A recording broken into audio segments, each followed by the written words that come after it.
Hello guys, कैसे हो आप सभी। I hope you are well. ਅੱਜ ਦੀ ਵੀਡੀਓ ਵਿੱਚ ਆਪਾਂ ਕਰਾਂਗੇ ਐਜੂਕੇਸ਼ਨ ਪਾਲਿਸੀ ਦੇ ਬਾਰੇ।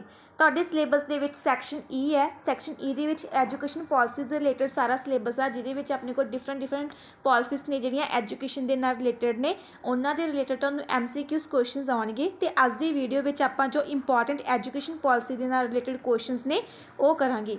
ਇਸ ਤੋਂ ਪਹਿਲਾਂ ਅਗਰ ਤੁਸੀਂ ਮੇਰੇ ਚੈਨਲ ਤੇ ਨਿਊ ਹੋ ਤਾਂ ਮੇਰੇ ਚੈਨਲ ਨੂੰ ਸਬਸਕ੍ਰਾਈਬ ਕਰ ਲਓ, ਵੀਡੀਓਜ਼ ਨੂੰ ਲਾਈਕ ਕਰਿਆ ਕਰੋ ਐਂਡ ਕਮੈਂਟ ਕਰਿਆ ਕਰੋ, ਕਿਉਂਕਿ ਮੇਰੇ ਚੈਨਲ ਤੇ ਤੁਹਾਨੂੰ NTT ਦੇ एग्जाम के रिगार्डिंग हर एक न्यू इन्फॉर्मेशन तो हर एक वीडियोज़ अवेलेबल होंदियां रहनगियां। एंड अगर तुहानूं कोई भी कन्फ्यूजन आ चाहे तुहानूं कुछ पूछना चाहुंदे हो NTT के रिगार्डिंग तो तुसीं मैनूं WhatsApp भी कर सकते हो। मैं अपना WhatsApp नंबर तुहानूं डिस्क्रिप्शन बॉक्स दे विच दे रही हाँ, उत्थे जाके तुसीं मैनूं WhatsApp भी कर सकते हो एंड WhatsApp ग्रुप भी ज्वाइन कर सकते हो। वो बिल्कुल फ्री ऑफ कॉस्ट है।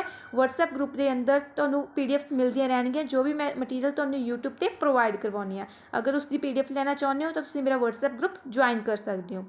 चलो आप शुरू करते हैं गाइस। फर्स्ट अपने की नेम है education policy of union and state government. ठीक है जी, जी एजुकेशन के रिलेटेड नाल पॉलिसीज किहड़ियां सी। फर्स्ट क्वेश्चन अपना जी, कौमी सिक्ख्या नीति 1986 में यह सिफारिश की गई है कि सिक्ख्या ते राष्ट्रीय आमदन का घट्टो घट्ट खर्च होना चाहिए है। तो कितना खर्च होना चाहिए, वो ऑप्शनस ने अपने को कितना खर्च होना चाहिए जी। 8%, 6%, 5% के 2%। तो जी हुण अपने को कौमी सिक्ख्या नीति 1986 सी, ठीक है, उन्होंने सिफारिश की सी भी सिक्ख्या ते राष्ट्रीय आमदन का घट्टो घट्ट खर्च 6% होना चाहिए। सो ऑप्शन आड़ा इज़ राइट आंसर।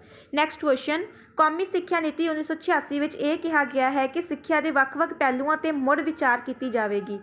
तो किहड़े ने वो अपने को हर साल बाद की जाऊगी, 5 साल बाद, 4 साल बाद, 10 साल बाद। तो हर एक 5 साल बाद जो कौमी नीति बनाई सी सिक्ख्या नीति, तो सिक्ख्या के ਵੱਖ-ਵੱਖ पहलुओं पर मुड़ विचार की जाएगी। तो उन्होंने टाइम पीरियड कितना रखा, उन्होंने 5 साल। नैक्सट क्वेश्चन, कौमी सिक्ख्या नीति विच यह सिफारिश की गई है कि जिला पद्धर ते DIET खोलियां जाण, जिन्हां दा उद्देश, इन्हां दा उद्देश की होगा, प्राइमरी सिक्ख्या विच गुणात्मक सुधार करना। प्राइमरी सिक्ख्या विच गुणात्मक सुधार करना। नैक्सट क्वेश्चन, कौमी सिक्ख्या नीति विच यह कहा गया है कि की कहा गया कौमी सिक्ख्या नीति विच निरंतर मुलंकन किया जाए। मतलब कि सी उन्होंने किहड़ी ऑप्शन दी सी, परीक्षावां नूं खत्म कर दिता जाए, बच्चों नूं परीक्षावां विच किताबां वरतन दित्तियां जाण, जां निरंतर मुलंकन किया जाए। मतलब कि बच्चे प्रॉपर आप पढ़न ते उहदे विच MCQs क्वेश्चन आउणगे। ठीक है, निरंतर मुलंकन किया जाए। So right answer is ED। Next question, कौमी सिक्ख्या नीति 1986 में यह सिफारिश की गई है कि सिक्ख्या के प्रसार लई संस्थावां खोलियां जाण। किहड़े स्कूल खोले जाण, प्राइमरी स्कूल। तो किहड़े स्कूल खोले जाण बच्चों के लिए, प्राइमरी स्कूल। नैक्सट क्वेश्चन, किसने कहा सी कि राष्ट्रीय आमदन का घट्टो घट्ट 6% सिक्ख्या ते खर्च होना चाहिए। किने कहा सी, किहदी वर्डिंग सी, तो किन्हां ने कहा सीगा जी, राष्ट्रीय सिक्ख्या नीति ने। राष्ट्रीय सिक्ख्या नीति कोई पॉलिसी सी जिन्हां विच कहा गया सी भी राष्ट्रीय आमदन का घट्टो घट्ट 6% है जिहड़ा हिस्सा वा सिक्ख्या ते खर्च होना चाहिए, तां जो देश के जिहड़े बच्चे ने की हो सकन, एजुकेटेड हो सकन। नैक्सट क्वेश्चन, कौमी सिक्ख्या नीति विच यह कहा गया है कि प्राइमरी स्कूलों में घट्टो घट्ट यह समान जरूर होना चाहिए। की होने चाहिए ने, 2 कमरे, 3 कुर्सियां, 5 अध्यापक, 1 हैडमास्टर। तो उन्होंने की कहा सी, 2 कमरे मतलब की है जिथे बैठ के बच्चे पढ़ सकन। लाइक जिहड़े आंगनवाड़ी सेंटर होंदे ने, आंगनवाड़ी सेंटरों के भी घट्टो घट्ट उन्होंने 2 कमरे की सिफारिश की है। नैक्सट क्वेश्चन, बहु ग्रेड अध्यापन कौमी सिक्ख्या नीति विच हेठ लिखियां विचों की दस्सिया गया है। की दस्सिया गया जी, जमात के कमरे का प्रबंध, समा अनुसूचियां तैयार करना, इक्को समय 1 तो वध जमातां पढ़ाउणा, इन्हां विचों कोई नहीं। कहते जिहड़े बहु ग्रेड अध्यापन ने कौमी सिक्ख्या नीति विच हेठ लिखी विच की दस्सिया, मतलब कि बहुत सारे जिहड़े अध्यापक ने की कर सकते हैं, इक्को समय ते 1 तो वध जमातां नूं पढ़ा सकते। अगर टीचर्स मतलब ਵੱਖ-ਵੱਖ सबजैक्ट दे विच होणगे तां वो की कर सकते हैं, अलग-अलग बच्चों को भी की कर सकते हैं, गाइड कर सकते हैं, उन्होंने पढ़ा सकते हैं। नैक्सट क्वेश्चन, कौमी सिक्ख्या नीति विच प्राइमरी पद्धर ते हेठ लिखे किहड़े पहलू नूं मुख रखा गया है। किहड़ा पहलू मुख सी जी, सिक्ख्या नूं गुणात्मक बनाउणा। नैक्सट क्वेश्चन, कौमी सिक्ख्या नीति ने 3 भाषाई फॉर्मूला किसनूं दिता। तो 3 भाषाई फॉर्मूला किहनूं दिता जी, उन्होंने हिंदी, अंग्रेजी और 1 भाषा दक्षिणी खेत्र की। हिंदी अपने को मेन वैल्यू सी जी, अपने इंग्लिश भी अपने को मेन सी लैंगुएज एंड 1 भाषा दक्षिणी खेत्र की होवे। ठीक है, उत्तरी खेत्र लिए, उत्तरी खेत्र लिए भी हो सकती है, दक्षिणी भी। हिंदी दक्षिणी खेत्र लिए आ ते नाल कोई होर भाषा ते अंग्रेजी। तो मेन अपने को 3 भाषा सी, पहला आप पंजाबी लैंदे सी, पर ये हिंदी ते अंग्रेजी नूं मेन मन्निया गया सीगा जी। नैक्सट क्वेश्चन जी, बालक सिक्ख्या, सॉरी गाइस, हाँ जी, नैक्सट क्वेश्चन हैगा तुहाडा, बालक सिक्ख्या विच उम्र कितनी रखी गई है। ਬਾਲਗ ਸਿੱਖਿਆ ਵਿੱਚ ਉਮਰ ਕਿੰਨੀ ਰੱਖੀ ਗਈ ਹੈ? ਤਾਂ ਕਿੰਨੀ ਰੱਖੀ ਗਈ ਹੈ ਜੀ? 15 ਤੋਂ 35।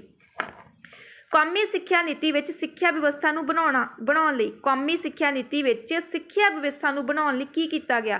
ਤਾਂ ਉਹਨਾਂ ਨੇ ਕੀ ਕੀਤਾ ਜੀ? ਸਕੂਲਾਂ ਨੂੰ ਜ਼ਿਆਦਾ ਸਹੂਲਤਾਂ ਦਿੱਤੀਆਂ ਜਾਣ। ਤਾਂ ਕੀ ਕਿਹਾ ਵੀ ਜਿਹੜੇ ਸਕੂਲ ਨੇ, ਪ੍ਰਾਇਮਰੀ ਸਕੂਲ ਨੇ, ਉਹਨਾਂ ਨੂੰ ਜ਼ਿਆਦਾ ਸਹੂਲਤਾਂ ਦਿੱਤੀਆਂ ਜਾਣ। ਨੈਕਸਟ ਕੁਐਸਚਨ, ਕੌਮੀ ਸਿੱਖਿਆ ਨੀਤੀ 1986 ਨੇ ਸਿੱਖਿਆ ਨੀਤੀ 1968 ਦੀ ਸਿਫਾਰਿਸ਼ ਨੂੰ ਉਸੇ ਤਰ੍ਹਾਂ ਹੀ ਪ੍ਰਵਾਨ ਕੀਤਾ ਹੈ। ਉਹ ਹੈ ਕੀ ਸੀ? ਉਹ ਆਪਣੇ ਕੋਲੇ ਭਾਸ਼ਾ ਨੀਤੀ ਸੀ, ਇੱਕ ਲੈਂਗੁਏਜ ਦੇ ਪ੍ਰਤੀ ਸੀਗਾ। ਠੀਕ ਹੈ ਜੀ। ਨੈਕਸਟ ਕੁਐਸਚਨ, ਕੌਮੀ ਸਿੱਖਿਆ ਨੀਤੀ ਦੇਸ਼ ਵਿੱਚ ਅਨਪੜ੍ਹਤਾ ਖਤਮ ਕਰਨ ਲਈ ਕੀ ਸੁਝਾਅ ਦਿੰਦੀ ਆ? ਤੇ ਜਿਹੜੀ 1986 ਦੀ ਕੌਮੀ ਸਿੱਖਿਆ ਨੀਤੀ ਸੀ, ਉਹਨੇ ਕੀ ਸੁਝਾਅ ਦਿੱਤਾ ਸੀ ਵੀ ਦੇਸ਼ ਵਿੱਚੋਂ ਅਨਪੜ੍ਹਤਾ ਖਤਮ ਕੀਤੀ ਜਾਵੇ? ਤਾਂ ਕੀ ਕਿਹਾ ਸੀ ਉਹਨਾਂ ਨੇ? ਗੈਰ ਰਸਮੀ ਸਿੱਖਿਆ ਪ੍ਰੋਗਰਾਮ ਨੂੰ ਰਸਮੀ ਸਿੱਖਿਆ ਪ੍ਰੋਗਰਾਮ ਦਾ ਸਮਾਨਾਂਤਰ ਪ੍ਰੋਗਰਾਮ ਬਣਾ ਕੇ ਚਲਾਇਆ ਜਾਵੇ। ਤਾਂ ਗੈਰ ਰਸਮੀ ਸਿੱਖਿਆ ਪ੍ਰੋਗਰਾਮ ਸੀ ਜੀ ਇੱਕ, ਉਹਨੂੰ ਕੀ ਕਿਹਾ ਵੀ ਉਹਨੂੰ ਕਾਹਦੇ ਵਿੱਚ ਚੇਂਜ ਕੀਤਾ ਜਾਵੇ? ਰਸਮੀ ਸਿੱਖਿਆ ਪ੍ਰੋਗਰਾਮ ਦੇ ਸਮਾਨਾਂਤਰ, ਮਤਲਬ ਬਿਲਕੁਲ ਉੱਦਾਂ ਦਾ ਬਣਾਇਆ ਜਾਵੇ ਤੇ ਬਣਾ ਕੇ ਕੀ ਕੀਤਾ ਜਾਵੇ? ਚਲਾਇਆ ਜਾਵੇ, ਤਾਂ ਜੋ ਦੇਸ਼ ਵਿੱਚ ਕੀ ਕੀਤਾ ਜਾਵੇ? ਅਨਪੜ੍ਹਤਾ ਨੂੰ ਖਤਮ ਕੀਤਾ ਜਾਵੇ। ਨੈਕਸਟ ਕੁਐਸਚਨ, ਕੌਮੀ ਸਿੱਖਿਆ ਨੀਤੀ 1986 ਨੇ ਪਹਿਲ ਦੇ ਆਧਾਰ ਤੇ ਪ੍ਰਾਇਮਰੀ ਸਕੂਲਾਂ ਨੂੰ ਜ਼ਰੂਰੀ ਸਹੂਲਤਾਂ ਦੇਣ ਦਾ ਵਚਨ ਦਿੱਤਾ ਹੈ। ਇਸ ਪ੍ਰੋਗਰਾਮ ਦਾ ਨਾਂ ਕੀ ਸੀ? ਇਹ ਪ੍ਰੋਗਰਾਮ ਦਾ ਨਾਂ ਕੀ ਆ? Operation blackboard. ਨੈਕਸਟ ਕੁਐਸਚਨ, ਕੌਮੀ ਸਿੱਖਿਆ ਨੀਤੀ 1986 ਵਿੱਚ 14 ਸਾਲਾਂ ਤੱਕ ਦੇ ਸਾਰੇ ਬੱਚਿਆਂ ਨੂੰ ਲਾਜ਼ਮੀ ਅਤੇ ਮੁਫਤ ਸਿੱਖਿਆ ਦੇ ਘੇਰੇ ਵਿੱਚ ਲਿਆਉਣ ਲਈ ਹੇਠ ਲਿਖਿਆਂ ਵਿੱਚੋਂ ਕਿਹੜੇ ਸੰਨ ਤੱਕ ਵਚਨਬੱਧ ਸੀ? ਮਤਲਬ ਕਿਹੜੇ ਸੰਨ ਤੱਕ ਚੱਲਦਾ ਸੀ? 1995 ਤੱਕ। ਨੈਕਸਟ ਜੀ, ਕੌਮੀ ਸਿੱਖਿਆ ਨੀਤੀ ਵਿੱਚ ਇੱਕ ਸਿਫਾਰਿਸ਼ ਕੀਤੀ ਗਈ ਹੈ ਕਿ ਆਰੰਭਿਕ ਸਿੱਖਿਆ ਕਿੰਨੇ ਸਾਲ ਦੀ ਉਮਰ ਤੱਕ ਜਾਰੀ ਰੱਖਣੀ ਚਾਹੀਦੀ ਆ? ਤਾਂ ਮਤਲਬ ਆਰੰਭਿਕ ਸਿੱਖਿਆ ਕਿੰਨੇ ਸਾਲ ਤੱਕ ਬੱਚਾ ਵਾ ਜਿਹੜਾ ਸਕੂਲ 'ਚੋਂ ਹਟ ਨਹੀਂ ਸਕਦਾ, ਤਾਂ ਉਹ ਕੀ ਕਿਹਾ ਉਹਨਾਂ ਨੇ? 10 ਸਾਲ ਤੱਕ ਬੱਚੇ ਨੂੰ ਘੱਟੋ ਘੱਟ ਪੜ੍ਹਨਾ ਚਾਹੀਦਾ। ਨੈਕਸਟ ਕੁਐਸਚਨ, ਕੌਮੀ ਸਿੱਖਿਆ ਨੀਤੀ ਵਿੱਚ ਇਹ ਕਿਹਾ ਗਿਆ ਹੈ ਕਿ 11 ਸਾਲ ਹੀ ਹਰ ਬੱਚਾ 1990 ਤੱਕ ਘੱਟੋ ਘੱਟ ਕਿੰਨੇ ਸਾਲਾਂ ਦੀ ਸਿੱਖਿਆ ਪੂਰੀ ਕਰ ਲਵੇਗਾ? ਤਾਂ ਕਿੰਨੇ ਸਾਲਾਂ ਦੀ ਕਰੂਗਾ ਜੀ? 4 ਸਾਲਾਂ ਦੀ। ਨੈਕਸਟ ਕੁਐਸਚਨ, 14 ਸਾਲਾਂ ਦੇ ਬੱਚਿਆਂ ਦੀ ਸਿੱਖਿਆ ਦੀ ਸਰਵ ਵਿਆਪਕਤਾ ਦਾ ਪੂਰਾ ਕਰਨਾ ਮਿੱਥਿਆ ਗਿਆ ਸੀ। 14 ਸਾਲਾਂ ਦੇ ਬੱਚਿਆਂ ਦੀ ਸਿੱਖਿਆ ਦੀ ਸਰਵ ਵਿਆਪਕਤਾ ਦਾ ਪੂਰਾ ਕਰਨਾ ਮਿੱਥਿਆ ਗਿਆ ਸੀ। ਕਿੰਨੇ ਵਿੱਚ ਕੀਤਾ ਸੀ ਉਹ? 1995 ਤੱਕ। 1995 ਤੱਕ। ਨੈਕਸਟ ਕੁਐਸਚਨ, 1986 ਦੀ ਕੌਮੀ ਸਿੱਖਿਆ ਨੀਤੀ ਅਨੁਸਾਰ ਗੈਰ ਰਸਮੀ ਸਿੱਖਿਆ ਕੇਂਦਰਾਂ ਦਾ ਬਹੁਤਾ ਕੰਮ ਕਿਸ ਵੱਲੋਂ ਕੀਤਾ ਗਿਆ? ਤਾਂ ਕਿਹਦੇ ਵੱਲੋਂ ਕੀਤਾ ਗਿਆ ਜੀ? ਉਹ ਸਵੈ ਇੱਛੁਕ ਕਾਰਜਕਰਤਾਵਾਂ। ਕਿਸ ਸਿੱਖਿਆ ਨੀਤੀ ਵਿੱਚ ਇਹ ਸਿਫਾਰਿਸ਼ ਕੀਤੀ ਗਈ ਕਿ ਜ਼ਿਲ੍ਹਾ ਪੱਧਰ ਤੇ DIET ਖੋਲ੍ਹੀਆਂ ਜਾਣ ਜਿਨ੍ਹਾਂ ਦਾ ਉਦੇਸ਼ ਪ੍ਰਾਇਮਰੀ ਸਿੱਖਿਆ ਵਿੱਚ ਗੁਣਾਤਮਕ ਸੁਧਾਰ ਕਰਨਾ ਹੋਵੇ? ਕਿਹਨੇ ਕਿਹਾ ਸੀ? ਉਹ ਕੌਮੀ ਸਿੱਖਿਆ ਨੀਤੀ ਨੇ। ਕਿਸ ਸਿੱਖਿਆ ਨੀਤੀ ਵਿੱਚ ਇਹ ਕਿਹਾ ਗਿਆ ਕਿ ਨਿਰੰਤਰ ਮੁਲਾਂਕਣ ਕੀਤਾ ਜਾਵੇ? ਹੁਣੀ ਪੜ੍ਹ ਕੇ ਗਏ ਆ, ਕਿਹੜੀ ਸੀ ਜੀ ਉਹ? ਕੌਮੀ ਸਿੱਖਿਆ ਨੀਤੀ। ਆਪਰੇਸ਼ਨ ਬਲੈਕਬੋਰਡ ਦਾ ਕੀ ਅਰਥ ਹੈ? ਆਪਰੇਸ਼ਨ ਬਲੈਕਬੋਰਡ ਦਾ ਅਰਥ ਹੈ, ਇਹ ਚਿੰਨ੍ਹਾਤਮਕ ਨਾਂ ਹੈ ਜਿਸ ਦਾ ਅਰਥ ਪ੍ਰਾਇਮਰੀ ਸਕੂਲਾਂ ਵਿੱਚ ਪ੍ਰਦਾਨ ਕਰਨ ਵਾਲੀਆਂ ਸਹੂਲਤਾਂ ਦਾ ਘੱਟੋ ਘੱਟ ਪੱਧਰ ਤੈਅ ਕਰਨਾ ਅਤੇ ਉਹਨਾਂ ਦੀ ਅਸਰਦਾਰ ਢੰਗ ਨਾਲ ਵਰਤੋਂ ਕਰਨਾ ਹੈ। ਤਾਂ ਉਹਨੂੰ ਆਪਾਂ ਕੀ ਕਿਹਾ? Operation blackboard. ਨੈਕਸਟ ਕੁਐਸਚਨ, ਕੌਮੀ ਸਿੱਖਿਆ ਨੀਤੀ 1986 ਵਿੱਚ ਸਿੱਖਿਆ ਕੀ ਸੀ ਆਪਣੇ ਕੋਲ? ਵਰਤਮਾਨ ਅਤੇ ਭਵਿੱਖ ਦੇ ਲਈ ਲਗਾਈ ਪੂੰਜੀ ਹੈ। ਵਰਤਮਾਨ ਮਤਲਬ ਪ੍ਰੈਜ਼ੈਂਟ, ਭਵਿੱਖ ਮਤਲਬ ਫਿਊਚਰ। ਉਹਦੇ ਲਈ ਲਗਾਈ ਕੀ ਹੈ? ਇੱਕ ਪੂੰਜੀ ਹੈ। ਕਿਸ ਸਿੱਖਿਆ ਨੀਤੀ ਵਿੱਚ ਇਹ ਕਿਹਾ ਗਿਆ ਹੈ ਕਿ ਸਿੱਖਿਆ ਦੇ ਵੱਖ-ਵੱਖ ਪਹਿਲੂਆਂ 'ਤੇ ਸੰਨ 2000 ਤੱਕ ਮੁੜ ਵਿਚਾਰ ਕੀਤਾ ਜਾਵੇ? ਕਿਸ ਸਿੱਖਿਆ ਨੀਤੀ ਵਿੱਚ ਕਿਹਾ? ਉਹ ਕੌਮੀ ਸਿੱਖਿਆ ਨੀਤੀ ਦੇ ਵਿੱਚ। ਕੌਮੀ ਸਿੱਖਿਆ ਨੀਤੀ 1986 ਅਨੁਸਾਰ ਪ੍ਰਾਇਮਰੀ ਸਕੂਲਾਂ ਵਿੱਚ ਘੱਟੋ ਘੱਟ ਕਿੰਨੇ ਅਧਿਆਪਕ ਹੋਣੇ ਚਾਹੀਦੇ ਨੇ? ਕਿੰਨੇ ਹੁਣੇ ਦੱਸੇ ਸੀ ਆਪਾਂ? 2 ਅਧਿਆਪਕ ਘੱਟੋ ਘੱਟ ਹੋਣੇ ਚਾਹੀਦੇ ਆ ਤੇ 2 ਕਮਰੇ ਵੀ ਹੋਣੇ ਚਾਹੀਦੇ ਨੇ, ਜਿਹੜਾ ਆਪਾਂ ਕੁਐਸਚਨ ਹੁਣੀ ਕੀਤਾ। ਕੌਮੀ ਸਿੱਖਿਆ ਨੀਤੀ ਵਿੱਚ ਆਖਿਆ ਗਿਆ ਹੈ, ਕੀ ਆਖਿਆ ਗਿਆ? ਸਿੱਖਿਆ ਵਰਤਮਾਨ ਅਤੇ ਭਵਿੱਖ ਲਈ ਇੱਕ ਬਹੁਮੁੱਲੀ ਪੂੰਜੀ ਹੈ। ਨੈਕਸਟ ਕੁਐਸਚਨ, 1986 ਦੀ ਕੌਮੀ ਸਿੱਖਿਆ ਨੀਤੀ ਵਿੱਚ ਕਿਹਾ ਗਿਆ ਹੈ ਕਿ ਕੀ ਕਿਹਾ ਗਿਆ ਜੀ? ਪ੍ਰਾਇਮਰੀ ਸਟੇਜ 'ਤੇ ਕਿਸੇ ਵੀ ਬੱਚੇ ਨੂੰ ਫੇਲ ਨਾ ਕੀਤਾ ਜਾਵੇ। ਲਾਈਕ ਜਿਵੇਂ 8ਵੀਂ ਕਲਾਸ ਤੱਕ ਕਿਹਾ ਸੀ ਨਾ ਵੀ ਕਿਸੇ ਵੀ ਬੱਚੇ ਨੂੰ ਫੇਲ ਨਹੀਂ ਕੀਤਾ ਜਾਣਾ, ਤਾਂ ਸੇਮ ਚੀਜ਼ ਪ੍ਰਾਇਮਰੀ ਸਟੇਜ 'ਤੇ ਕਿਸੇ ਵੀ ਬੱਚੇ ਨੂੰ ਫੇਲ ਨਾ ਕੀਤਾ ਜਾਵੇ। ਨੈਕਸਟ ਕੁਐਸਚਨ ਜੀ, 1986 ਦੀ ਕੌਮੀ ਸਿੱਖਿਆ ਨੀਤੀ ਵਿੱਚ 1995 ਤੱਕ ਵਿਦਿਆਰਥੀਆਂ ਦੇ ਕਿੰਨੇ ਪ੍ਰਤੀਸ਼ਤ ਭਾਗ ਦਾ ਕਿਰਾਏਕਰਨ ਕਰਨ ਦਾ ਟੀਚਾ ਨਿਸ਼ਚਿਤ ਕੀਤਾ ਗਿਆ ਸੀ? ਤਾਂ ਕਿੰਨੇ % ਸੀ ਉਹ? 10%। ਨੈਕਸਟ ਕੁਐਸਚਨ, 1986 ਦੀ ਸਿੱਖਿਆ ਨੀਤੀ ਵਿੱਚ ਆਖਿਆ ਗਿਆ ਹੈ ਕਿ ਕੀ ਆਖਿਆ ਗਿਆ ਜੀ? ਸਾਰੇ ਦੇਸ਼ ਵਿੱਚ ਅਧਿਆਪਕਾਂ ਦੀਆਂ ਤਨਖਾਹਾਂ ਅਤੇ ਸੇਵਾ ਸ਼ਰਤਾਂ ਨੂੰ ਇਕਸਾਰ ਰੱਖਿਆ ਜਾਵੇ। ਕੌਮੀ ਬਾਲਗ ਸਿੱਖਿਆ ਨੀਤੀ ਕਦੋਂ ਸ਼ੁਰੂ ਕੀਤੀ ਗਈ ਸੀ? ਕਦੋਂ ਕੀਤੀ ਗਈ ਸੀ ਜੀ? 14 ਨਵੰਬਰ 1993 ਵਿੱਚ। ਭਾਰਤ ਦੇ ਕਿਹੜੇ ਰਾਜ ਵਿੱਚ 100% ਸਾਖਰਤਾ ਹੈ? ਕਿਹੜਾ ਰਾਜ ਆ ਜੀ ਉਹ? ਕੇਰਲਾ। ਕਿਸ ਰਾਜ ਨੇ ਹਾਲ ਵਿੱਚ ਹੀ ਲੜਕੀਆਂ ਨੂੰ BA ਤੱਕ ਦੀ ਮੁਫਤ ਸਿੱਖਿਆ ਦੇਣ ਦੀ ਘੋਸ਼ਣਾ ਕੀਤੀ ਹੈ? ਕਿਹਨੇ ਕਿਹਾ ਜੀ? ਹਰਿਆਣੇ ਨੇ। ਲੇਟੈਸਟ ਨਿਊਜ਼ ਸੀ ਜੀ, ਹਰਿਆਣੇ ਨੇ ਕਿਹਾ ਸੀ ਵੀ ਜਿਹੜੀਆਂ ਲੜਕੀਆਂ ਨੇ ਜੇ ਉਹ ਵਧੀਆ ਪੜ੍ਹਦੀਆਂ ਨੇ ਤਾਂ ਉਹਨਾਂ ਨੂੰ ਗ੍ਰੈਜੂਏਸ਼ਨ ਤੱਕ ਸਾਰੀ ਜਿਹੜੀ ਸਿੱਖਿਆ ਵਾ ਉਹ ਮੁਫਤ ਦਿੱਤੀ ਜਾਊਗੀ। ਉਹ ਕਿਹਨੇ ਕਿਹਾ ਸੀ? ਹਰਿਆਣੇ ਨੇ। ਪ੍ਰਾਇਮਰੀ ਸਿੱਖਿਆ ਵਿੱਚ ਕਿੰਨੇ ਸਾਲ ਲੱਗਦੇ ਹਨ? 8 ਸਾਲ ਪ੍ਰਾਇਮਰੀ ਸਿੱਖਿਆ ਵਿੱਚ ਲੱਗਦੇ ਨੇ, 8th ਕਲਾਸ ਤੱਕ, ਜਿਹਨੂੰ ਆਪਾਂ ਐਲੀਮੈਂਟਰੀ ਬੋਲ ਦਿੰਦੇ ਹਾਂ। ਠੀਕ ਹੈ ਜੀ। ਬੈਚਲਰ ਆਫ ਐਜੂਕੇਸ਼ਨ ਪਾਸ ਵਿਦਿਆਰਥੀ ਕਿਸ ਕਲਾਸ ਵਿੱਚ ਪੜ੍ਹਾਉਣ ਦੇ ਯੋਗ ਹੁੰਦੇ ਹਨ? 12ਵੀਂ ਕਲਾਸ ਦੇ ਵਿੱਚ। अध्यापक दिवस किस दा सन्मान विच मनाया जाता है? Doctor S Radha Krishnan. बुनियादी सिक्ख्या नाल किस दा नाम जुड़िया है? किन्ना दा जुड़िया जी? महात्मा गांधी दा। पंजाब स्कूल सिक्ख्या बोर्ड की स्थापना कदों हुई सी? सारिਆਂ ਨੂੰ पता इंपॉर्टेंट क्वेश्चन है। कदों हुई सी? 1969 ਦੇ ਵਿੱਚ। पंजाब ਵਿੱਚ 8वीं क्लास तक मुफ्त सिक्ख्या किहड़े स्कूलों में दी जाती है? सरकारी स्कूलों में। सरकारी स्कूलों में मुफ्त सिक्ख्या प्रदान की जाती है। ऑपरेशन ब्लैकबोर्ड अनुसार स्कूल में घੱਟ ਤੋਂ ਘੱਟ किन्ने अध्यापक होने चाहिए ने? 2। हुणी पढ़े सी आपां पिछले क्वेश्चन च। कौमी सिक्ख्या नीति अनुसार वातावरण प्रति चेतना किवें पैदा की जावे? इस नूं पाठक्रम का हिस्सा बनाया जाए। लाइक जिवें अपने को हर एक चैप्टर के लैसन हुंदे ने तां सेम उन्होंने कहा भी इदों की आ एक हिस्सा बनाया जाए। नवीं सिक्ख्या नीति अनुसार सिक्ख्या प्रोग्रामां नूं लागू करन लई वसीले कौन प्रदान करता है? कौन प्रदान करेगा? सारा राष्ट्र समुचे तौर पर, मतलब पूरा, जिवें आपां हिंदुस्तान कह दईए। ठीक है। इस्त्रियां दी सिक्ख्या लई राष्ट्रीय परिषद की स्थापना कदों की गई सी? 1958 दे विच। सिक्ख्या साडे किस विकास लई जरूरी है? सिक्ख्या साडे आत्मिक विश्वास दे लई जरूरी है। सिक्ख्या विच चीज़ां नूं की बनाउण दी समर्था है? सिक्ख्या विच चीज़ां नूं कोमल बनाउण दी समर्था है। नवीं सिक्ख्या नीति अनुसार पंजाब विच प्राइमरी स्कूल किन्ने किन्ने फासले ते होणगे? तो किन्ने फासले ते होणगे जी? वो 1 किलोमीटर। पंजाब विच मुफ्त अते लाजमी सिक्ख्या एक्ट कदों पास होया सी? 1968 दे विच। मोस्ट इंपॉर्टेंट क्वेश्चन है जी ये। पंजाब विच मुफ्त अते लाजमी सिक्ख्या एक्ट 1968 विच पास किया गया सी। एलीमेंटरी सिक्ख्या किन्ने सालां दी हुंदी है? एलीमेंटरी सिक्ख्या 8 साल दी हुंदी है। पंजाब विच SCERT का दफ्तर कदों होंद विच आया? तो कदों होंद विच आया सी जी? वो 1986 तो 87 दे विच। नवीं सिक्ख्या नीति अनुसार अध्यापन किस नूं मुख रख के किया जाना चाहिए है? तो किन्हां नूं मुख रख के किया जाना चाहिए है? वो विद्यार्थियों नूं। प्राइमरी सिक्ख्या की सर्व व्यापकता का पूरा करना सिक्ख्या प्राइमरी सिक्ख्या की सर्व व्यापकता का पूरा करना सीखा गया सी। कदों गया सी जी? वो 1995 तक। 1995 तक सी मेन। ठीक है जी। उस तो बाद हैगा जी आप तुहाडा अगला नेक्स्ट क्वेश्चन। आचार्य राम मूर्ति कमेटी का सरलेख है। की सरलेख सी जी उहदा? ज्ञानवान मानव समाज वल ध्यान। चार्टर एक्ट का समा दसो। चार्टर एक्ट का समा 1813 सी। मैकाले के वेरवे पत्र का समा दसो। उहदा समा कितना सी? 1853। वुड के आदेश पत्र का समा। वुड के आदेश पत्र का समा कितना सी जी? 1852। हंटर कमीशन का समा। हंटर कमीशन का समा कितना सी जी? 1884 तो लैके 85 तक। हार्टोग कमेटी की रिपोर्ट कदों शुरू हुई? हार्टोग कमेटी की रिपोर्ट 1929 दे विच शुरू हुई। एबट वुड रिपोर्टर का समा दसो। एबट वुड रिपोर्टर का समा कितना सी जी? Sorry guys. हाँ जी, एबट वुड रिपोर्टर का समा कितना सी जी? 1937। शारजेंट रिपोर्ट का समा दसो। शारजेंट रिपोर्ट का समा कितना सी जी? 1944। अगे हैगा जी अपना next question. Radha Krishna university commission कदों बनया? राधा कृष्ण यूनीवर्सिटी कमीशन 1948 तो 49 दे विच बनया। कठोरी कमीशन की रिपोर्ट किस साल बनी? कठोरी कमीशन की रिपोर्ट 1964 तो 66 ईस्वी विच बनी। कठोरी कमीशन ने यह सुझाव दिता है कि हाई स्कूलों अते हायर सैकेंडरी स्कूलों विच अनुपात किस तरह होवे? तो किस तरह होवे जी? वो 1:3। कठोरी कमीशन का असली नाम की सी? कठोरी कमीशन का असली नाम भारतीय सिक्ख्या कमीशन सी। कठोरी कमीशन के किन्ने मैंबर सन? कठोरी कमीशन के टोटल 14 मैंबर सन। कठोरी कमीशन विच किन्ने भारती सन? कठोरी कमीशन विच टोटल 7 भारती सन। कठोरी कमीशन ने सिक्ख्या का माध्यम केड़ा दस्सिया? कठोरी कमीशन ने सिक्ख्या का माध्यम मात भाषा दस्सिया। कठोरी कमीशन ने केड़ी भाषा की सिफारिश की? कठोरी कमीशन ने हिंदी भाषा की सिफारिश की। कठोरी कमीशन अनुसार किन्ने प्रतिशत बच्चे पहली जमात में दाखिल होने जरूरी हैं? तो किन्ने परसेंट ने? वो 96%। कठोरी कमीशन नियुक्त करन दी मिति सी? कठोरी कमीशन नियुक्त करन दी मिति 17 अगस्त 1965 सी। कठोरी कमीशन ने किस संकल्प नूं वधेरे महत्ता दित्ती? तो किन्नां दित्ती जी? वो अध्यापकों दीआं तनख्वाहां नूं। कठोरी कमीशन अनुसार दाखले समय बच्चे की उम्र घੱਟ तो घੱਟ किन्नी होनी चाहिए सी? घੱਟ तो घੱਟ 6 साल की होनी चाहिए सी। कठोरी कमीशन का उद्घाटन किसने किया? डॉक्टर राधा कृष्ण ने। कठोरी कमीशन के प्रधान का नाम की सी? DS कोठारी। कठोरी कमीशन अनुसार पार्ट टाइम सिक्ख्या किन्नी उम्र के विद्यार्थियों को देनी चाहिए है? 12 तो 14 साल। कठोरी कमीशन ने ट्यूशन फीस किस पद्धर तो खत्म करने की सिफारिश की? तो किहड़े पद्धर तो खत्म करने की सिफारिश की उन्होंने? प्राइमरी पद्धर तो। कोठारी कमीशन की रिपोर्ट किन्ने सफ़ियां दी सी?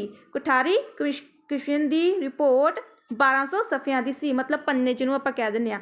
ਭਾਰਤੀ ਸਿੱਖਿਆ ਕਮਿਸ਼ਨ ਵਿੱਚ ਕੁਝ ਟੀਚੇ ਦੱਸੇ ਗਏ ਹਨ ਜੋ ਠੀਕ ਹੈ ਉਸ 'ਤੇ ਨਿਸ਼ਾਨ ਲਗਾਓ। ਤਾਂ ਕਿਹੜੇ ਸੀ ਜੀ ਉਹ? ਖੁੱਲ੍ਹਾ ਵਿਸ਼ਵ ਵਿਦਿਆਲਾ ਸ਼ੁਰੂ ਕਰਨਾ, ਖੁੱਲ੍ਹਾ ਵਿਸ਼ਵ ਵਿਦਿਆਲਾ ਸ਼ੁਰੂ ਕਰਨਾ।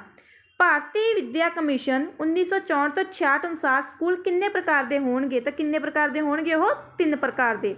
ਪ੍ਰਾਇਮਰੀ ਸਕੂਲਾਂ ਵਿੱਚ ਘੱਟੋ ਘੱਟ ਕਿੰਨੇ ਕਮਰੇ ਹੋਣੇ ਚਾਹੀਦੇ ਹਨ? ਕਿੰਨੇ ਕਮਰੇ ਹੋਣੇ ਚਾਹੀਦੇ ਆ ਜੀ? 2। ਯੋਗ ਤੇ ਹੁਸ਼ਿਆਰ ਬੱਚਿਆਂ ਨੂੰ ਵਜ਼ੀਫੇ ਦੇਣ ਦੀ ਸਿਫਾਰਿਸ਼ ਕਿਸ ਕਮਿਸ਼ਨ ਨੇ ਕੀਤੀ ਸੀ? ਕੋਠਾਰੀ ਕਮਿਸ਼ਨ ਨੇ। ਕੋਠਾਰੀ ਕਮਿਸ਼ਨ। ਕੋਠਾਰੀ ਕਮਿਸ਼ਨ ਅਨੁਸਾਰ ਪਹਿਲੀ ਪਬਲਿਕ ਪ੍ਰੀਖਿਆ ਕਿੰਨੇ ਸਾਲਾਂ ਦੀ ਸਕੂਲ ਦੀ ਪੜ੍ਹਾਈ ਮਗਰੋਂ ਹੋਵੇਗੀ? ਤਾਂ 10 ਸਾਲਾਂ ਦੀ ਸਕੂਲ ਦੀ ਪੜ੍ਹਾਈ ਮਗਰੋਂ ਉਹਨਾਂ ਦੀ ਪ੍ਰੀਖਿਆ ਹੋਵੇਗੀ। 1964 ਤੋਂ 66 ਦੇ ਵਿਦਿਆ ਕਮਿਸ਼ਨ ਅਨੁਸਾਰ ਬੱਚਿਆਂ ਦੇ ਕਿਹੜੇ ਉਮਰ ਗੁੱਟ ਦੀਆਂ ਪਹਿਲੀਆਂ 5 ਜਮਾਤਾਂ ਨੂੰ ਪ੍ਰਾਇਮਰੀ ਗਿਣਿਆ ਜਾਵੇਗਾ? 6 ਤੋਂ 11 ਸਾਲ। ਕੋਠਾਰੀ ਕਮਿਸ਼ਨ ਅਨੁਸਾਰ ਬੱਚਿਆਂ ਦੀ ਟਿਊਸ਼ਨ ਫੀਸ ਮਾਫ਼ ਕਰ ਦੇਣੀ ਚਾਹੀਦੀ ਹੈ। ਕਿਸ ਕਮਿਸ਼ਨ ਨੇ ਪਾਰਟ ਟਾਈਮ ਸਿੱਖਿਆ ਦਾ ਪ੍ਰਬੰਧ ਕਰਨ ਦੀ ਸਿਫਾਰਿਸ਼ ਕੀਤੀ? ਕੋਠਾਰੀ ਕਮਿਸ਼ਨ। +10+2+3 ਪੈਟਰਨ ਲਈ ਕੋਠਾਰੀ ਕਮਿਸ਼ਨ ਨੇ ਕੀ ਸਿਫਾਰਿਸ਼ ਕੀਤੀਆਂ? ਤਾਂ ਕਿਹੜੀਆਂ ਸਿਫਾਰਿਸ਼ ਕੀਤੀਆਂ ਸੀ ਜੀ ਉਹਨੇ? ਪ੍ਰੀ ਯੂਨੀਵਰਸਿਟੀ ਜਮਾਤਾਂ ਦੀ ਹੋਂਦ ਸਮਾਪਤ ਕੀਤੀ ਜਾਵੇ ਅਤੇ +2 ਪੜਾਅ ਵਿੱਚ ਢੇਰ ਸਾਰੇ ਕਿੱਤਾ ਕੋਰਸ ਲਾਗੂ ਕਰਨ ਦਾ ਪ੍ਰਬੰਧ ਕੀਤਾ ਜਾਵੇ। ਪਹਿਲਾ ਡਿਗਰੀ ਕੋਰਸ 3 ਸਾਲ ਤੋਂ ਘੱਟ ਨਾ ਹੋਵੇ, ਦੂਜਾ ਡਿਗਰੀ ਕੋਰਸ 2 ਜਾਂ 3 ਸਾਲ ਦਾ ਹੋਵੇ। ਯੂਨੀਵਰਸਿਟੀ ਵਿੱਚ 3 ਸਾਲ ਦੇ ਡਿਗਰੀ ਕੋਰਸ ਸ਼ੁਰੂ ਕੀਤੇ ਜਾਣ। ਉਪਰੋਕਤ ਸਾਰੇ। ਇੱਕ ਚੀਜ਼ ਹੋਰ ਹੈ ਜੀ, ਜਿੰਨਾ ਵਿੱਚ ਆਪਣੇ ਕੋਲੇ ਆਲ ਆਫ ਅਬਬ ਦੀ ਆਪਸ਼ਨ ਆਉਂਦੀ ਹੁੰਦੀ ਹੈ ਉਹਦੇ ਵਿੱਚ ਤੁਸੀਂ all of ਅਬਬ he tick out ਕਰਿਆ ਕਰੋ ਕਿਉਂਕਿ ਉਹ ਸਾਰਿਆਂ ਦੇ ਵਿੱਚ ਮੋਸਟਲੀ ਉਹੀ ਕੁਐਸਚਨ ਆਨਸਰਸ ਹੁੰਦੇ ਨੇ। ਠੀਕ ਹੈ। 10+2+3 ਪੈਟਰਨ ਦੀਆਂ ਕਿਹੜੀਆਂ ਔਕੜਾਂ ਸਨ? ਤਾਂ ਕਿਹੜੀਆਂ ਸੀ? ਇਹਨਾਂ ਵਿੱਚੋਂ ਵੀ ਇਹ ਸਾਰੀਆਂ ਸਨ। ਉਪਰੋਕਤ ਸਾਰੇ। 10+2+3 ਪੈਟਰਨ ਦੇ ਕੀ ਲਾਭ ਸਨ? ਉਹਦੇ ਵਿੱਚ ਕੀ ਲਾਭ ਸੀਗੇ ਜੀ? ਸਾਰੇ ਲਿਖੇ ਹੋਏ ਨੇ। ਦੈਨ ਇਹਦੀ ਆਪਸ਼ਨ ਵੀ ਕੀ ਆਏਗੀ ਆਪਣੇ ਕੋਲੇ? ਉਪਰੋਕਤ ਸਾਰੇ, ਆਲ ਆਫ ਅਬਬ। ਕੋਠਾਰੀ ਕਮਿਸ਼ਨ ਦੀਆਂ ਸਿੱਖਿਆ ਖੇਤਰ ਵਿੱਚ ਕੀ ਸਿਫਾਰਸ਼ਾਂ ਸਨ? ਪ੍ਰੀ ਪ੍ਰਾਇਮਰੀ ਸਿੱਖਿਆ ਦੇ ਕਾਰਜ ਨੂੰ ਉਤਸ਼ਾਹਿਤ ਕਰਨਾ ਚਾਹੀਦਾ ਹੈ। 6 ਤੋਂ 14 ਸਾਲ ਦੀ ਉਮਰ ਦੇ ਗੁੱਟ ਦੇ ਸਾਰੇ ਬੱਚਿਆਂ ਨੂੰ ਮੁਫਤ ਅਤੇ ਲਾਜ਼ਮੀ ਸਿੱਖਿਆ ਦੇਣ ਦੇ ਵਾਅਦਾ ਪੂਰਾ ਕਰ ਦੇਣਾ ਚਾਹੀਦਾ ਹੈ। ਸਕੂਲ ਦਾ ਸਿੱਖਿਆ ਕਰਮ ਮਜ਼ਬੂਤ ਕੀਤਾ ਜਾਣਾ ਚਾਹੀਦਾ ਹੈ। ਉਪਰੋਕਤ ਸਾਰੇ, ਆਲ ਆਫ ਅਬਬ। ਹੇਠ ਲਿਖਿਆਂ ਵਿੱਚੋਂ ਕੋਠਾਰੀ ਕਮਿਸ਼ਨ ਦਾ ਸੁਝਾਅ ਕਿਹੜਾ ਸੀ? ਤਾਂ ਕੀ ਕਿਹਾ ਸੀ ਉਹਨਾਂ ਨੇ? ਸਿੱਖਿਆ ਮਾਤ ਭਾਸ਼ਾ ਵਿੱਚ ਦਿੱਤੀ ਜਾਵੇ, ਮਤਲਬ ਜਿਵੇਂ ਆਪਣੇ ਪੰਜਾਬੀ ਚੱਲਦੀ ਹੈ ਤਾਂ ਪੰਜਾਬੀ ਵਿੱਚ ਦਿੱਤੀ ਜਾਵੇ। ਠੀਕ ਹੈ। ਅਢੁਕਵਾਂ ਲੱਭੋ। ਅਢੁਕਵਾਂ ਮਤਲਬ ਜਿਹੜਾ ਡਿਫਰੈਂਟ ਹੈ। ਤਾਂ ਇਹਨਾਂ ਵਿੱਚੋਂ ਡਿਫਰੈਂਟ ਕਿਹੜਾ ਸੀ ਜੀ? ਪ੍ਰਬੰਧਕੀ ਪਦਵੀਆਂ ਕੇਵਲ ਉਹਨਾਂ ਅਧਿਆਪਕਾਂ ਨੂੰ ਹੀ ਦਿੱਤੀਆਂ ਜਾਣ ਜਿਨ੍ਹਾਂ ਨੇ ਇਨ ਸਰਵਿਸ ਸਿਖਲਾਈ ਪ੍ਰੋਗਰਾਮਾਂ ਵਿੱਚ ਭਾਗ ਨਹੀਂ ਲਿਆ ਹੈ। ਤਾਂ ਇਹ ਕੀ ਹੈ? ਡਿਫਰੈਂਟ ਸੀ, ਅਢੁਕਵਾਂ। ਠੀਕ ਹੈ ਜੀ। 90 ਕੁਐਸਚਨ ਕੀਤੇ ਸੀ ਆਪਾਂ ਪਾਲਿਸੀ ਦੇ ਰਿਲੇਟਡ ਅਤੇ ਇਹ ਸਾਰੇ ਇੰਪੋਰਟੈਂਟ ਕੁਐਸਚਨ ਨੇ ਜਿਹੜੇ ਕਿ ਤੁਹਾਨੂੰ ਐਗਜ਼ਾਮ ਦੇ ਵਿੱਚ ਆ ਸਕਦੇ ਨੇ। ਦੈਨ ਅਗਰ ਤੁਸੀਂ ਇਹਦੀ PDF ਲੈਣਾ ਚਾਹੁੰਦੇ ਹੋ ਤੁਸੀਂ ਮੇਰਾ WhatsApp ਗਰੁੱਪ ਜੁਆਇਨ ਕਰ ਸਕਦੇ ਹੋ। ਉਹਦਾ ਲਿੰਕ ਮੈਂ ਤੁਹਾਨੂੰ ਡਿਸਕ੍ਰਿਪਸ਼ਨ ਬਾਕਸ 'ਚ ਦੇ ਰਹੀ ਹਾਂ। ਗਰੁੱਪ ਜੁਆਇਨ ਕਰਨ ਤੋਂ ਬਾਅਦ ਤੁਹਾਨੂੰ PDF ਮਿਲ ਜੇਗੀ ਐਂਡ ਇਹਦੇ ਆਨਸਰਸ ਵੀ ਮੈਂ ਤੁਹਾਨੂੰ ਨਾਲ ਹੀ ਸ਼ੇਅਰ ਕਰ ਦੂੰਗੀ। ਠੀਕ ਹੈ ਜੀ। ਇਸ ਤੋਂ ਬਾਅਦ ਇਹਦੇ ਪਾਲਿਸੀਜ਼ ਦੇ ਰਿਲੇਟਡ ਹੋਰ ਵੀ ਵੀਡੀਓਜ਼ ਆਉਣਗੇ ਜਿਨ੍ਹਾਂ ਵਿੱਚ ਇੰਪੋਰਟੈਂਟ ਕੁਐਸਚਨਸ ਹੋਣਗੇ ਐਂਡ ਇਹਦੇ ਵਿੱਚ ਆਪਾਂ 2 ਪਾਲਿਸੀਜ਼ ਮੇਨ ਕੀਤੀਆਂ ਨੇ। ਇੱਕ ਤਾਂ ਆਪਾਂ ਕੋਠਾਰੀ ਕਮਿਸ਼ਨ ਕੀਤਾ ਵਾ, ਠੀਕ ਹੈ ਜੀ। ਇੱਕ ਆਪਾਂ ਕੌਮੀ ਸਿੱਖਿਆ ਨੀਤੀ ਕੀਤੀ ਆ। ਅਗਰ ਤੁਸੀਂ ਚਾਹੁੰਦੇ ਹੋ ਵੀ ਕੌਮੀ ਸਿੱਖਿਆ ਨੀਤੀ 'ਤੇ ਮੈਂ ਪੂਰਾ ਫੁੱਲ ਚੈਪਟਰ ਬਣਾ ਦਾਂ ਜਿਹਦੇ ਵਿੱਚ ਤੁਹਾਨੂੰ ਸਾਰੀ ਥਿਊਰੀ ਹੋਵੇ ਅਤੇ ਕੋਠਾਰੀ ਕਮਿਸ਼ਨ ਦੀ ਥਿਊਰੀ, ਠੀਕ ਹੈ, ਜਿਹਦੇ ਵਿੱਚ ਤੁਹਾਨੂੰ ਹਰ ਇੱਕ ਚੀਜ਼ ਕੱਲੀ ਪਤਾ ਲੱਗ ਜਾਏ ਅਤੇ ਤੁਸੀਂ MCQs ਈਜ਼ੀਲੀ ਸੋਲਵ ਕਰ ਦਿਓ ਤਾਂ ਤੁਸੀਂ ਮੈਨੂੰ ਕਮੈਂਟ ਸੈਕਸ਼ਨ 'ਚ ਦੱਸ ਸਕਦੇ ਹੋ। ਐਂਡ ਇੱਕ ਰਿਕੁਐਸਟ ਹੋਰ ਆ ਤੁਹਾਨੂੰ, ਤੁਸੀਂ ਮੇਰੇ ਚੈਨਲ ਨੂੰ ਵੱਧ ਤੋਂ ਵੱਧ ਸਬਸਕ੍ਰਾਈਬ ਕਰਾ ਦਿਓ ਕਿਉਂਕਿ ਮੇਰਾ ਟਾਰਗੇਟ 10,000 ਸਬਸਕ੍ਰਾਈਬਰ ਕਰਨਾ ਵਾ। ਠੀਕ ਹੈ। ਥੋੜ੍ਹੇ ਜਿਹੇ ਸਬਸਕ੍ਰਾਈਬਰ ਘੱਟਦੇ ਨੇ। ਪਲੀਜ਼ ਮੇਰੇ ਚੈਨਲ ਨੂੰ ਵੱਧ ਤੋਂ ਵੱਧ ਸਪੋਰਟ ਕਰੋ, ਸਬਸਕ੍ਰਾਈਬ ਕਰੋ। ਮੈਂ ਤੁਹਾਡੇ ਲਈ ਹੋਰ ਨਵੀਆਂ ਬਹੁਤ ਸਾਰੀਆਂ ਵੀਡੀਓਜ਼ ਲੈ ਕੇ ਆਊਂਗੀ ਜਿਹੜੀਆਂ ਕਿ ਤੁਹਾਡੀਆਂ NTT ਐਗਜ਼ਾਮ ਦੇ ਨਾਲ ਰਿਲੇਟਡ ਹੋਣਗੀਆਂ। ਠੀਕ ਹੈ ਜੀ। ਹੁਣ ਇੰਗਲਿਸ਼ ਦੀਆਂ ਵੀਡੀਓਜ਼ ਵੀ ਸਟਾਰਟ ਕਰੂੰਗੀ ਐਂਡ ਤੁਹਾਡੀਆਂ ਜੋ ਰੀਜ਼ਨਿੰਗ ਦੀਆਂ ਵੀਡੀਓਜ਼ ਹੋਣਗੀਆਂ ਉਹ ਵੀ ਮੈਂ ਸਟਾਰਟ ਕਰੂੰਗੀ। Okay guys. ਐਂਡ ਜੇ ਅੱਜ ਦੀ ਵੀਡੀਓ ਵਧੀਆ ਲੱਗੀ ਲਾਈਕ ਕਰਿਓ, ਸ਼ੇਅਰ ਕਰਿਓ, ਕਮੈਂਟ ਕਰਿਓ। ਐਂਡ ਅਗਰ ਤੁਸੀਂ ਮੇਰੇ ਤੋਂ ਆਨਲਾਈਨ ਕੋਚਿੰਗ ਲੈਣਾ ਚਾਹੁੰਦੇ ਹੋ, ਆਨਲਾਈਨ ਕੋਚਿੰਗ ਦੇ ਬੈਚ ਸਟਾਰਟ ਨੇ। 1 ਫਰਵਰੀ ਤੋਂ ਨਿਊ ਬੈਚਿਸ ਸਟਾਰਟ ਕਰਨ ਜਾ ਰਹੀ ਹਾਂ ਮੈਂ ਕਿਉਂਕਿ 1 ਜਨਵਰੀ ਤੋਂ ਪਹਿਲਾਂ ਆਲਰੇਡੀ ਬੈਚਿਸ ਚੱਲ ਰਹੇ ਨੇ।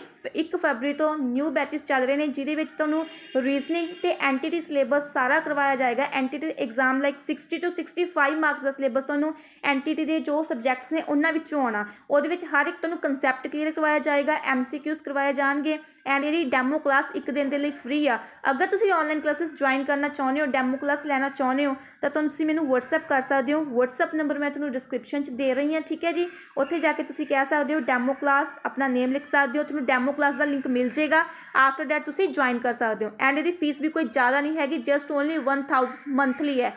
ਅਗਰ ਤੁਸੀਂ 1 ਫਰਵਰੀ ਨੂੰ ਜੁਆਇਨ ਕਰਨਾ ਚਾਹੁੰਦੇ ਹੋ 1000 ਤੁਸੀਂ ਮੈਨੂੰ ਗੂਗਲ ਪੇ ਕਰ ਸਕਦੇ ਹੋ ਐਂਡ ਤੁਹਾਡਾ ਪੂਰਾ 28 ਡੇਜ਼ ਤੁਹਾਡੀ ਕਲਾਸ ਲੱਗੇਗੀ ਜਿਹਦੇ ਵਿੱਚ ਤੁਹਾਨੂੰ ਸਾਰਾ ਸਿਲੇਬਸ ਕਰਵਾਇਆ ਜਾਏਗਾ। ਟੋਟਲੀ ਜਿੰਨਾ ਵੀ ਤੁਹਾਨੂੰ NTT ਦੇ ਐਗਜ਼ਾਮ ਦੇ ਵਿੱਚ ਆਉਣਾ ਵਾ ਉਹ ਤੁਹਾਨੂੰ ਸਾਰੀਆਂ ਕਲਾਸਿਸ ਵੀ ਪ੍ਰੋਵਾਈਡ ਕੀਤੀਆਂ ਜਾਣਗੀਆਂ ਐਂਡ ਡੇਲੀ ਵੀ ਤੁਹਾਨੂੰ ਹੋਮਵਰਕ ਮਿਲਦਾ ਰਹੇਗਾ। Okay guys. ਅਗਰ ਹੋਰ ਇਨਫੋਰਮੇਸ਼ਨ ਚਾਹੀਦੀ ਹੈ WhatsApp ਕਰ ਸਕਦੇ ਹੋ। Good bye, take care.